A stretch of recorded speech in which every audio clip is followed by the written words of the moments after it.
Sweet Clara and the Freedom Quilt. Before I was even 12 years old, I got sent from North Farm to Home Plantation because they needed another field hand. When I got there, I cried so much they thought I was never going to eat or drink again. I didn't want to leave my mama. "I'm going back to her," I whispered every day to young Jack, who worked beside me in the fields. "Well, you better start eating all you can, sweet Clara," he smiled at me. But then his smile was gone.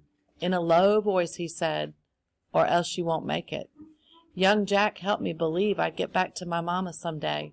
Truth was, I'd be lost before I got through the fields, them being so big and all, but I didn't give up dreaming. Aunt Rachel was raising me now. She wasn't my for-real blood aunt, but she did her best to care for me. One night she come back from working in the big house and found me lying dead tired on our cabin floor.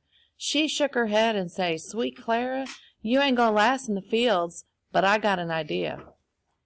Aunt Rachel's idea was sewing, and she started teaching me the very next night. It wasn't easy for me to learn, my hands already rough and clumsy from hoeing and weeding the fields. So Aunt Rachel took it real slow. She brought scraps of cloth from the big house and taught me about each one, how it was special and had to be treated in its own way. I liked to piece the scraps together to make pretty patterns of colors, but Aunt Rachel didn't care much about pretty patterns. "Now you rip out that whole row and do it again, Clara," she say. "Why I gotta make the stitches so tiny?" I complained. "You gonna be a real seamstress, that's why. Tomorrow you comin' with me to the big house. I got it all worked out," Aunt Rachel say one day. I was frightened. "You ready to sew with me?" she went on. "Mrs. daughter Ella be getting married come spring. I told Missus I be needing help. She look at your work with sharp eyes, Clara, so do it quick and neat like I taught you." Next morning I tried to eat some cornbread, but my insides was all knotted up. I never been inside the big house before, or seen white people that close, 'cept the overseer. The morning sun was streaming into the sewing room, turning everything all sunflower yellow. Aunt Rachel give me some sheets to hem. Instead of being contrary, that needle did all I wanted, just like it was part of my hand. At the end of the day, Missus come in. "Let me see your work, Clara," she say. I gave her the sheet, and she ran it through her hands real slow. I held my breath watching. "From now on, come here," she say at last. When she left, Aunt Rachel and I looked at each other about ready to burst. "We done it, girl," she cried. So I changed from a field hand to a seamstress. Since the sewing room was right off the kitchen, Aunt Rachel and I were near cooking the helpers. There was always lots of bustle and company in the kitchen. I was hearing about all kinds of new places and things. I listened so hard it felt like my ears must be growing right out of my head and getting big with listening. One day 2 white men come to see the master. The drivers went into the kitchen to talk to cook. "There've been too many runaways last summer," one of the drivers said. "They going around asking all the masters in their county to join the pater rollers." "Crazy running away," muttered cook as she beat up some batter.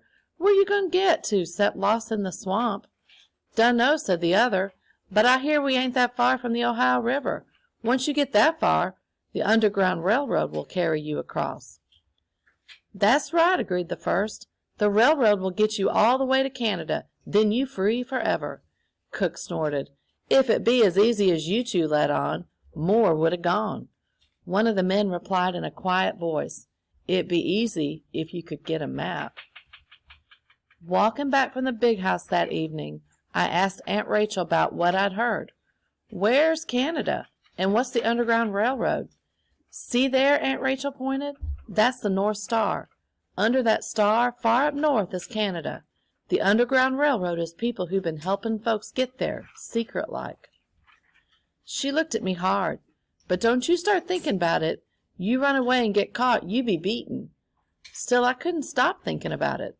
Next day I asked cook, "Those 2 men that was here yesterday, they was talking about a map. What's a map?" "Just a picture of the land, that's all. Whatever's on the ground, a map can have it." Sunday I went to my favorite place on the little hill and looked out at the people's cabin and the fields. I took a stick and started making a picture in the dirt of all I could see. But how could I make a picture of things far away that I couldn't see? And how could I make a map that wouldn't be washed away by the rain? A map that would show the way to freedom? Then one day I was sewing a patch on a pretty blue blanket. The patch looked just like the same shape as the cow pond near the cabins. The little stitches looked like a path going all around it. Here it was, a picture that wouldn't wash away, a map. So I started the quilt.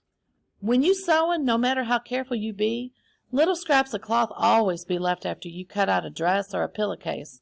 So while my ears kept listening and my hands kept sewing, I began to squirrel away these bits of cloth. When we was off work, I went to visit people in the quarters. I started asking what fields was where. Then I started piecing the scraps of cloth with the scraps of things I was learning. Aunt Rachel say, "Sweet Clara, what kind of pattern you making in that quilt? Ain't no pattern I ever seen." "I don't know, Aunt Rachel. I'm just patching it together as I go." She looked at me long, but she just nodded. There was a buzzing in the quarters one summer evening. I saw the patrollers, and I knew someone had run away. It was young Jack. But 5 days later, they caught him. The next Sunday I went to see him, and we walked to the top of the little hill. He didn't smile the way he used to. I took a stick and began to draw in the dirt. I drew a little square for Big House, a line of boxes for the cabins of the quarters, and some bigger squares for the fields east of the Big House. I drew as much as I'd pieced together. Jack sat beside me, not saying anything, not even looking at first. Then he started seeing what I was doing. I handed the stick to him. I hear him catch his breath up quick. Then he begun to draw. I worked on the quilt for a long time. Sometimes months would go by, and I wouldn't get any pieces sewn in it. Sometimes I had to wait to get the right kind of cloth. I had blue calico and flowered blue silk for creeks and rivers, and greens and blue greens for the fields, and white sheeting for roads. Mrs. liked to wear pink a lot, so Big House, the quarters, and finally the Big House at North Farm, they was all pink.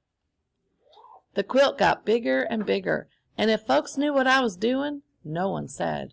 But they came by the sewing room to pass the time of day whenever they could. "By the way, Clara," a driver might tell me, "I heard the master saying yesterday he didn't want to travel to Mr. Morse's place 'cause it's over 20 miles north of here." Or someone would sit eating cook's food and say, so I could hear, "Word is they gon' plant corn in the 3 West fields on the Verona plantation this year."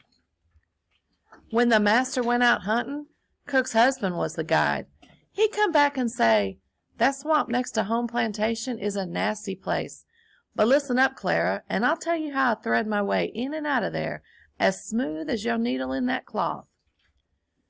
Then one night the quilt was done. I looked at it spread out in the dim light of the cabin. Aunt Rachel studied it for the longest time. She touched the stitches lightly, her fingers moving slowly over the last piece I'd added, a hidden boat that would carry us across the Ohio River. Finally, they came to rest on the bright star at the top. She tried to make her voice cheery. "You always did like to make patterns and pictures, Clara.